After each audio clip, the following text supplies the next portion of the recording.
चलिए अगले वाले भाग पर, इसके पहले वाले भाग पर हमने क्या पढ़ा था, यही पढ़ा था अगर दो रेखाएं हैं कब उनके शर्त क्या हो सकते हैं।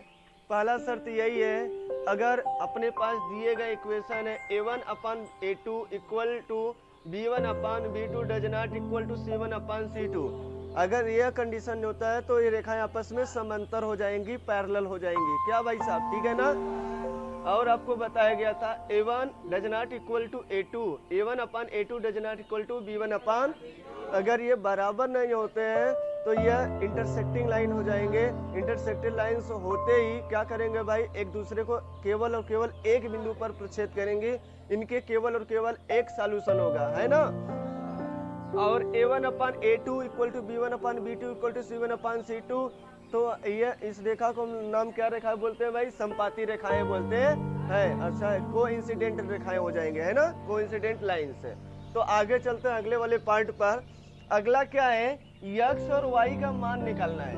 अगला x और y का मान निकालने के लिए क्या है, दो इक्वेशन दिए गए हैं और ये दोनों इक्वेशन में से आपको क्या करना है, तीन तरीके से x का वैल्यू निकालना है। कितने तरीके से, तीन तरीका। अभी तीन तरीका कौन कौन से हो सकते हैं, आपको जो अच्छा लगे तीनों को पढ़ना है, लेकिन आप जब एग्जाम में बैठेंगे तो आपकी मर्जी, चाहे जो करे उस विधि से करो, कोई फर्क पड़ने वाला नहीं है, आंसर सबका हुआ ही आएगा। लेकिन हम तरीका देखेंगे कौन हम अपने लिए अच्छा पढ़ते हैं, कौन अपने लिए खराब। होते तो होते हैं सब अच्छे हैं, लेकिन आप इसमें अपना डिसाइड कर लीजिएगा, ठीक है ना। तो चले भाई सब, ढिंग चिका करके चलो आ जाओ। ढिंग चिका वाले सब लोग, तो ढिंग चिका वाले कहाँ हैं सब लोग, आवाज नहीं आ रहा है, चलाएं आगे। तो पहला अपने पास है दोस्तों, पहला अपने पास है दोस्तों सब्स्टिट्यूशन। कौन सा है, सब्स्टिट्यूशन मेथड। कौन सा मेथड है भाई, सब्स्टिट्यूशन मेथड, यानी कि जिसे कहते हैं प्रतिस्थापन, प्रतिस्थापन विधि। कौन सा विधि, प्रतिस्थापन विधि। अच्छा, प्रतिस्थापन विधि का कहने का मतलब क्या हुआ भाई साहब, अगर हम इसमें x का मान उठा के यहाँ y के रूप में जाएगा नहीं, ये वैल्यू x का मान उठाकर अगर यहाँ रख देते हैं, सब बताओ टर्म किस में हो जाएगा, y के रूप में हो जाएगा। y का मान यहाँ से सॉल्यूशन निकलेगा कि नहीं निकलेगा। तो किसी एक का वैल्यू, चाहे x का मान उठा दो, चाहे y का मान, चाहे यहाँ से उठाकर इसमें रखो, चाहे यहाँ से उठाकर इसमें रख दो, जो अपने पास सॉल्यूशन निकल कर आएगा, ऐसे सॉल्यूशन का जो हल होगा उस सॉल्यूशन का क्या नाम रखा जाएगा, बताओ, सब्स्टिट्यूशन यानी प्रतिस्थापन विधि। क्या समझ आ रहा है कि नहीं आ रहा है, नहीं आ रहा तो अभी हम लोग प्रैक्टिस करेंगे क्वेश्चन के साथ, समझ में आ रहा है ना। क्वेश्चन किताबों में बहुत दिए गए हैं। चलो दूसरा अगर मेथड की बात करें दोस्तों, एलिमिनेशन मेथड है। अपना अगला तरीका क्या है, एलिमिनेशन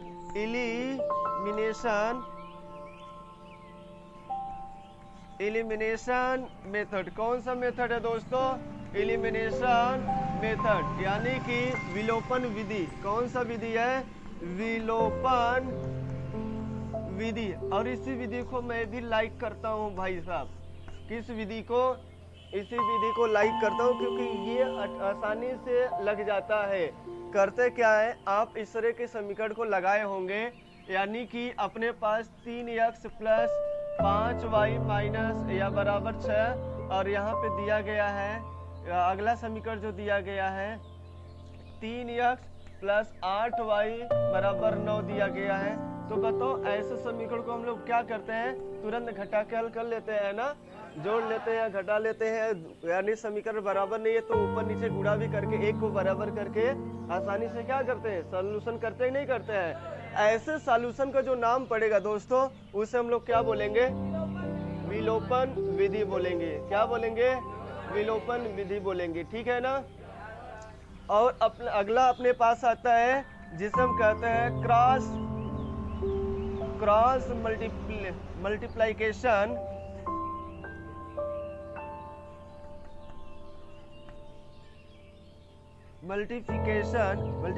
या मल्टीप्लिकेशन मेथड। कौन सा मेथड है भाई दोस्तों, बताइए जल्दी से। क्रॉस मल्टीप्लिकेशन मेथड या क्रॉस मल्टीप्लाई मेथड, ठीक है ना। तो जिसे हम कहते हैं वज्र, क्या कहते हैं भाई, वज्र गुणनखंड, गुणनखंड विधि। कौन सा विधि है, वज्र गुणनखंड विधि है। अपने पास ये विधि दिया गया है, क्रॉस मल्टीप्लिकेशन मेथड या क्रॉस मल्टीप्लाई मेथड, ठीक है ना। तो अपने पास ये तीन तो दिए गए हैं। अब वज्र गुणनखंड होता क्या है, इसमें भी इसको भी देखिए आसानी से। अपने पास यही दो इक्वेशन दिए गए हैं। अब लेट अस सपोज दैट, मान लिया गया यही दिया गया है, ये नंबर में ले लेंगे तो कोई दिक्कत नहीं है, अपने पास यही दिया गया है ना। अब हम लोग करते क्या है, यक्स का सॉल्यूशन करते हैं तो क्रॉस मल्टीप्लिकेशन में यही लिखते हैं। यक्स के लिए अपने पास तुरंत इसके फैक्टर से मल्टीप्लाई करना शुरू कर देते हैं। यक्स ले रहे हैं ना, तो यक्स इस वाले टर्म को छोड़ इसका यहाँ पे और इसका यहाँ से माइनस कर देना। और फिर जैसे ही वाई वाला लेंगे, इस वाले टर्म को यहाँ से इसका और यहाँ से इसका ले लेंगे और वाई माइनस होना चाहिए, ठीक है ना। अभी हम एग्जाम्पल के साथ सब चलाएंगे, एक भी गड़बड़ी नहीं आएगा, ठीक है ना। हम लोग एग्जाम्पल क्वेश्चन के साथ चलेंगे। 80 लिखेंगे तो इसका 1 टर्म होगा, ये कितना होगा, 1 होगा। यहाँ पर 1 लिखकर ये वाला टर्म यहाँ और ये वाला टर्म यहाँ पे हम लोग गुणा कर देते हैं। तो ये हो जाएगा, तीनों का तीनों आपस में क्या हो जाएंगे, बराबर का साइन लगाते चलिएगा। तीनों का तीनों क्या हो जाएंगे, ये x होगा या माइनस वाई होगा और यहाँ 1 होगा। और तीनों का तीनों आपस में बराबर है, कोई एक से यहाँ सॉल्यूशन करो। अगर मान नहीं निकल पाते हैं तो कोई इसको ले लो या इसको लेकर हल कर दीजिए, अपना पास सॉल्यूशन निकल जाएगा, ठीक है ना। तो ये 3 तरीका है, लेकिन इसमें से सबसे बेस्ट आपको कौन सा लग रहा है, क्या बता सकते हो क्या। हमें तो दिखता है यही लग रहेगा भाई साहब, क्योंकि विलोपन विधि जो है ना, ये आसान दिखता है। कैसा दिखता है, यह आसान दिखता है। तो यहाँ से अब चल रहे हैं अपने पहले क्वेश्चन से। क्वेश्चन क्या शुरुआत करेगा, आयु से संबंधित पहले शुरुआत लगाया क्वेश्चन में, है ना। पहला देख रहे हैं शुरुआत कहाँ से किया इन्होंने, आयु संबंधी प्रश्न इन्होंने उठाया है और आपसे बोला कि सवाल को लगाकर पहले आप इक्वेशन बना के मुझे दिखाओ, है ना।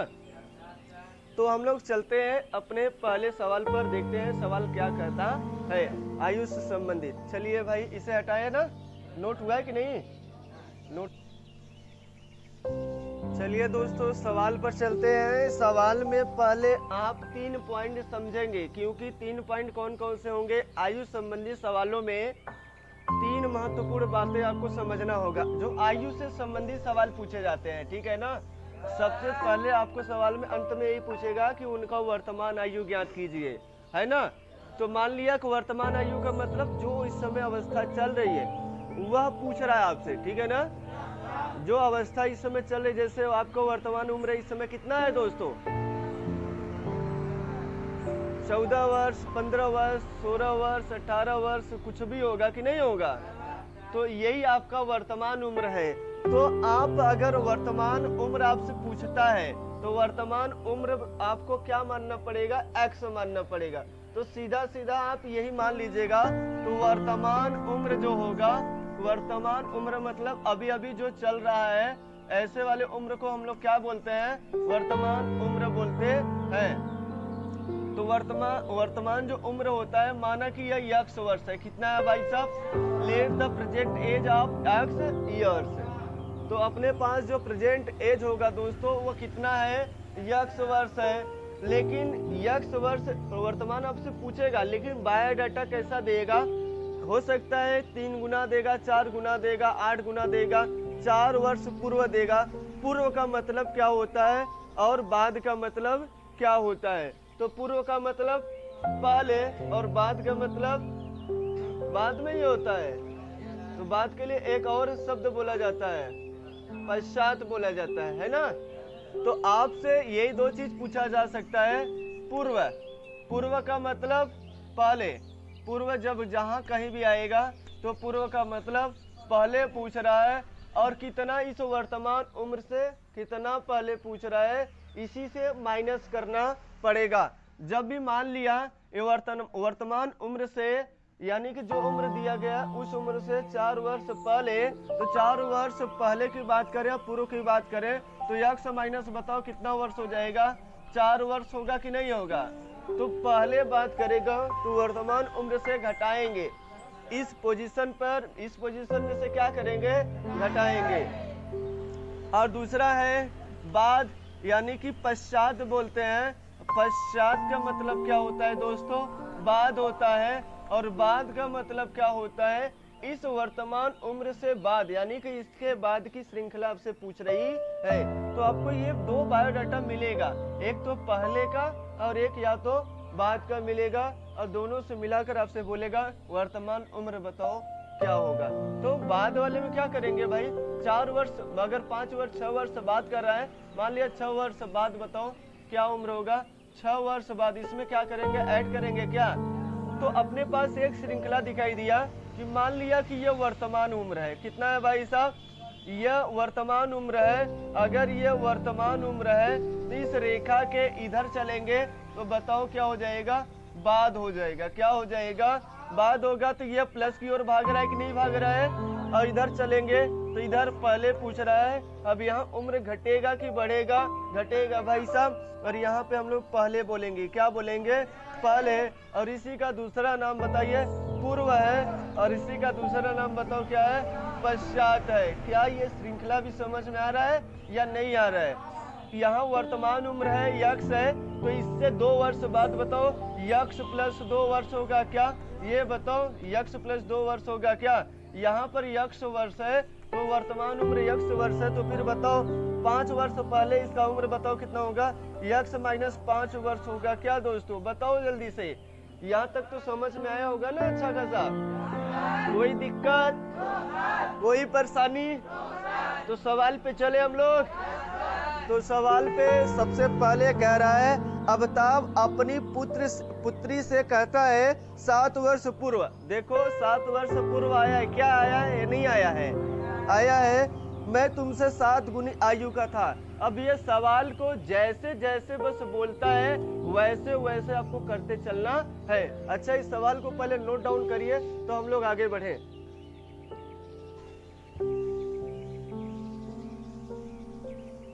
अमिताभ अपनी पुत्री से कहता है 7 वर्ष पूर्व मैं तुमसे 7 गुनी आयु का था। कब का बात है भाई साहब, 7 वर्ष पूर्व। क्या वर्तमान उम्र पता है, अगर हम मान लेते हैं उस लड़की का वर्तमान उम्र कितना है भाई साहब, 100 वर्ष है। लड़की का मान लो तो उनके पिताजी का क्या हो जाएगा, पता चल जाएगा ना, क्योंकि अमिताभ भी तो बात कर रहा है अपनी पुत्री से कह रहा है, तो ठीक है ना। तो माना पुत्री का वर्तमान उम्र जो है दोस्तों कितना है, x वर्ष है। कितना वर्ष है, let the age of daughter is x years, ठीक है ना। तो माना पुत्री का वर्तमान उम्र बताओ कितना है, x वर्ष है, तथा उनके पिता का उम्र बताओ कितना है, y वर्ष है। अगर आप 2 वेरिएबल में मानकर हल करना चाह रहे हैं तो वह 2 वेरिएबल में भी हो जाएगा, और सिंगल वेरिएबल में रखना चाह रहे हैं तो सिंगल वेरिएबल में भी हो जाएगा। तो आपको किसका चॉइस करना है, आपकी मर्जी है, चाहे 2 में करो चाहे 1 में करो, सॉल्यूशन करने का कई उपाय है, ठीक है ना। तो दूसरा मैंने माना उनके जो पिताजी हैं, अब पिता का उम्र बताओ कितना है, मान लिया कि वो कितना है, y वर्ष है। कितना है, हम 2 वेरिएबल में लेके चल रहे हैं, हम सिंगल में भी अभी बगल में बता देंगे, ठीक है ना।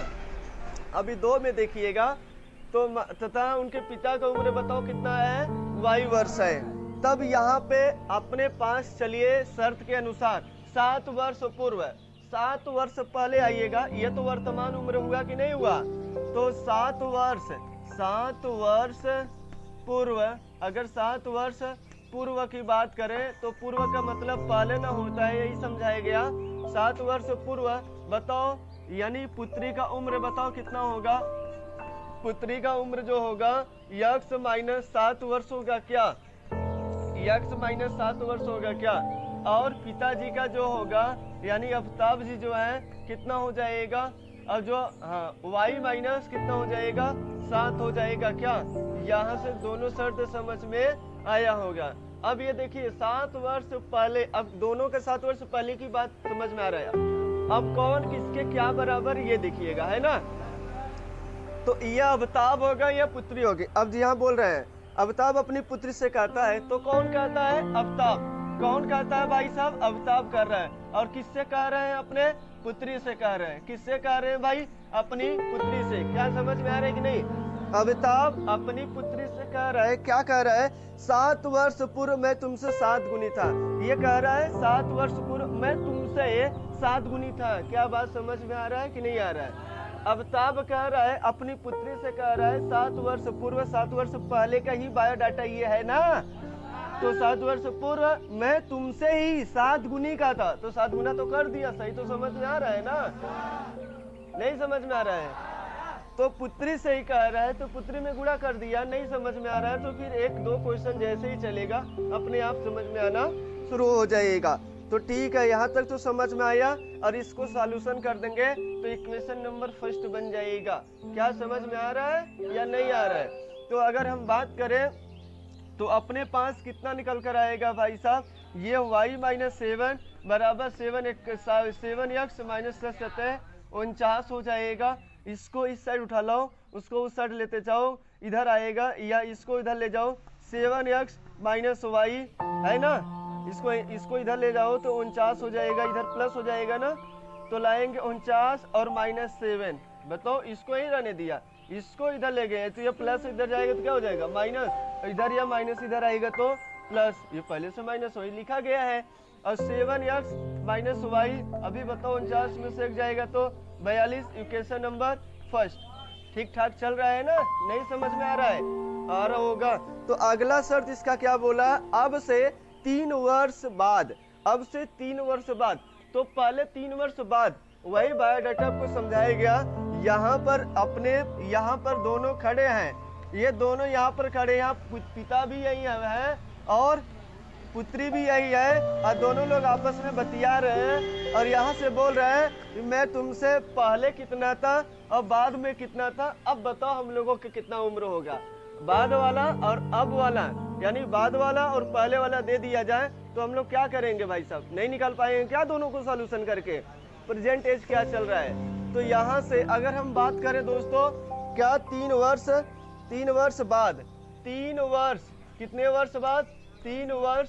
अगर बाद की बात करें 3 वर्ष बाद, तो देखिएगा किसका उम्र क्या होगा? अगर पुत्री की बात करें तो कितना हो जाएगा भैया? x प्लस 3 वर्ष होगा। क्या बताओ? और पिताजी का जो उम्र होगा वो कितना होगा? बताओ जल्दी से भाई। y प्लस 3 होगा। क्या y प्लस 3 वर्ष होगा? क्या अभी बताओ। अब यहाँ पे शर्त के अनुसार अकॉर्डिंग टू क्वेश्चन यहाँ पर लिखना पड़ेगा। ये जो शर्त बोल रहा था अकॉर्डिंग टू क्वेश्चन था, अकॉर्डिंग टू प्रश्नानुसार। ये किसके अनुसार था? ये प्रश्नानुसार था शर्त अपना। और यहाँ पे लिखेंगे फिर प्रश्नानुसार। क्या लिखेंगे? प्रश्नानुसार। ये प्रश्न ही तो बोल रहा है कि हम अलग से कर रहे हैं भाई। प्रश्नानुसार अब क्या बोल रहा है यहाँ पे? 3 वर्ष बाद मैं तुमसे केवल 3 गुनी आयु का रह जाऊंगा। तो 3 वर्ष बाद देखिए तो कौन बोल रहा है? पिताजी बोल रहे हैं ना। पिताजी किससे बोल रहे हैं? पिताजी बोल रहे हैं। और किससे बोल रहे हैं? अपनी पुत्री से बोल रहे हैं। और क्या बोल रहे हैं? 3 वर्ष पश्चात मैं तुमसे केवल और केवल 3 गुनी रह जाऊंगा। तो 3 गुना भाई किससे बोल रहे हैं? पुत्री से बोल रहे हैं। 3 गुना इन्हीं से बोल रहे हैं ना। तो देखिए यहाँ पर क्या समझ में आ रहा है?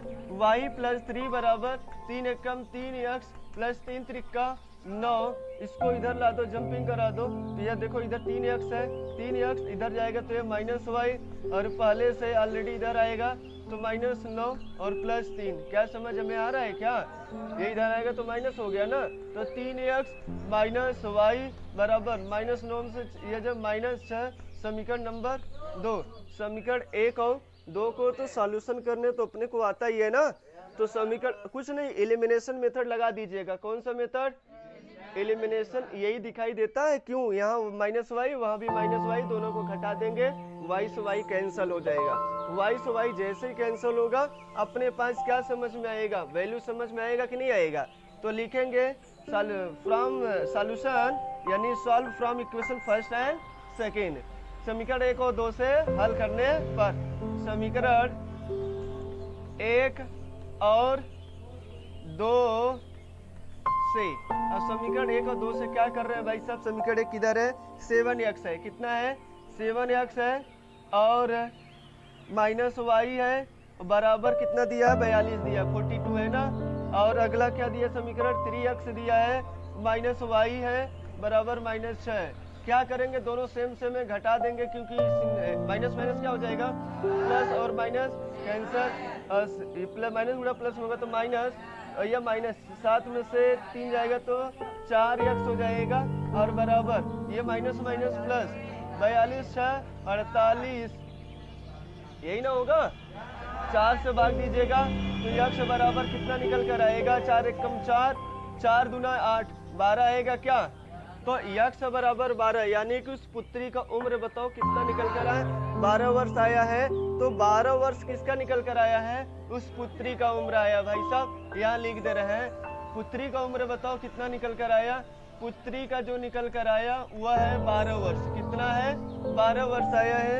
और देखिएगा पिताजी को उम्र निकालने के लिए आप y माने हैं तो y का चाहे समीकरण 1 में रखो चाहे समीकरण 2 में रखो चाहे जिसमें रखो। छोटा कौन दिखाई दे रहा है यही दिखाई दे रहा है ना 3x माइनस y बराबर -6 यही है ना।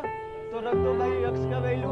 चलो देखो 12 गुणा 3 माइनस y बराबर -6 y को इस साइड ले जाओ 12 36 इधर माइनस आएगा तो प्लस 6 हो जाएगा और बराबर y 36 2 42 तो y बराबर बताओ 42 वर्ष आया कि नहीं आया।